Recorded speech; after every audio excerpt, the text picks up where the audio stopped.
All right. Authorities in Las Vegas have changed the timeline once again for the October 1st rampage. 58 dead, we know that. Over 500 wounded, 40 plus are still in the hospital. Now, the Clark County Sheriff's Department now saying a security guard was shot by the gunman in Mandalay Bay Hotel just as the massacre was beginning, rather than 6 minutes before at 10:59 when Stephen Paddock really got underway. He began firing indiscriminately at the Country Music Festival right after 10 o'clock. So the Sheriff's Department says it's not hiding anything from the public, just getting it clear. There is no conspiracy between the FBI, between LVMPD, and the MGM. Nobody is attempting to hide anything. Reference this investigation. The dynamics and the size of this investigation requires us to go through voluminous amounts of information in order to draw an accurate picture. My attempt, like I stated earlier, is to give you information as I know it, unverified, to calm the public, not to establish a legal case. My sense is the sheriff feels as though his integrity is being challenged. He also got very emotional when discussing the heroism on display that fateful night. Samuel Whitwer. Excuse me for my emotion. Samuel was laying on his couch with a very intensive wound to his leg.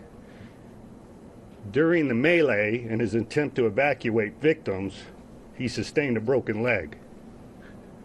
But he remained on scene and provided security for the medical personnel.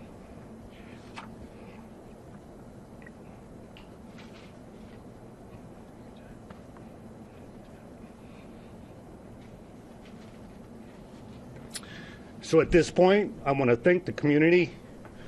I want to thank you for letting me be your sheriff and Vegas strong. Thank you. Didn't take questions. Joining us now for their reaction. They've been with us through this entire atrocity. There's counterterrorism expert Aaron Cohen, and in Washington, Jim Hansen, president of the Security Studies Group. Back to the timeline, and I want your analysis on this. It turns out 9:59, the security guard went there, Aaron, but he did not get shot at 9:59 like we thought. Instead, he saw the barricade there. He couldn't get any further, so he went to the above floor. By the time he got himself down to the door again, it was 10:05. Then he got shot. The gunman starts at 10:20. What do you think has taken so long to get to this timeline, and do you think we'll get another revision? I think that this is a guy. We're talking about hundreds and hundreds of rounds being fired on a hotel that's how many floors? 30. Well, I don't know how many, but it's the 32nd floor. Yeah, Brian, I've been training SWAT teams for 15 years. Let me tell your audience, the clearing a hotel of this scale, and Las Vegas Metro SWAT team is a full-time SWAT team comprised of dozens of full-time entry SWAT members. Even with the full team deployed into the hotel, to be able to clear every one of those halls to determine where the shots are coming from, regardless of whether you're getting assistance from an on-site security guard who may or may not been shot, it's all irrelevant to me. The size of this tactical clearing is so colossal that the fact that the SWAT team managed to get to that door, regardless of when the security guard was hit, and then be able to make entry on that room, regardless of how they got in using a breach, whether the shooting stopped or hadn't stopped, right. The fact that they got to that door, the fact that they were able to make entry on that room is in itself. These guys are chemical dumping. Right. They're in tunnel vision. Their neck hairs are standing on them. These guys have families too. It's colossal. This guy's just figuring out all the pieces to put everything together here so that he can figure out what the heck happened. Right. Jim, I'm not going to, so many law enforcement watch us and watching you right now. I'll never be critical of them. I've never done it. But it's 12 days later, and they've made a bunch of revisions since. Now, he was upset because he thinks people are questioning his integrity. They're not. They're just trying to get it down. The fact that at 10:05 he gets shot, but at 9:59 he encounters the gunman, what does that tell you?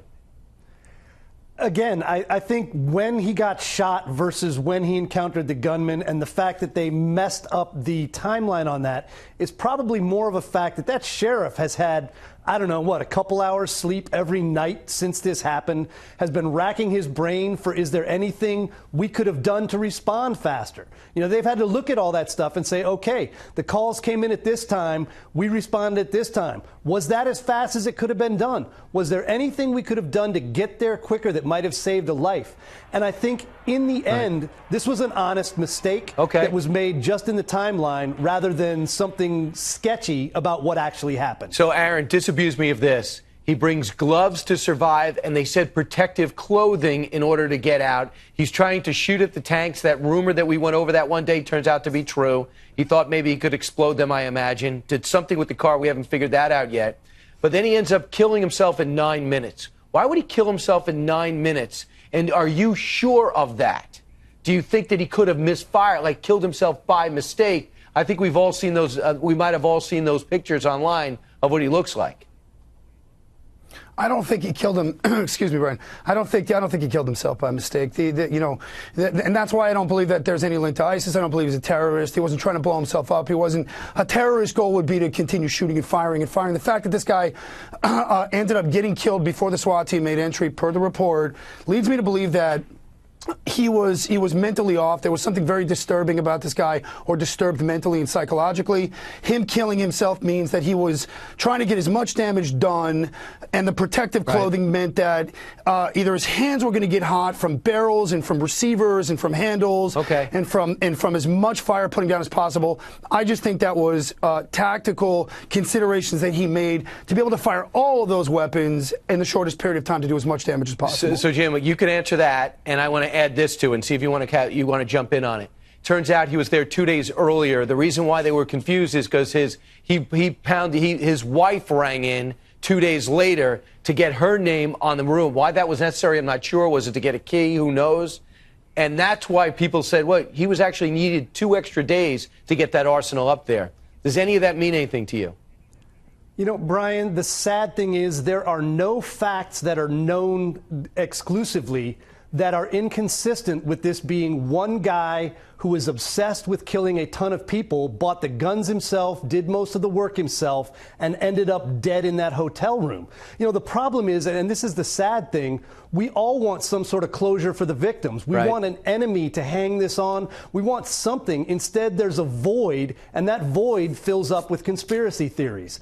And unfortunately, we may have to live with the fact that this horrific shooting that killed all these people didn't have anything more than one sad, sick individual at the heart of it. But if that woman, his girlfriend, who ended up in the Philippines, came up to that room, she had to see 23 bags of weapons. And for her, if she did in fact see that, unless this guy's just a master hide-and-seeker, if she did in fact see that and didn't report it, she's in a lot of trouble, and she's got a lot more to say than it's a big surprise. I thought he was breaking up with me. Jim and Aaron, thanks so much. Thanks, Good to be here, Brian. All right, coming up.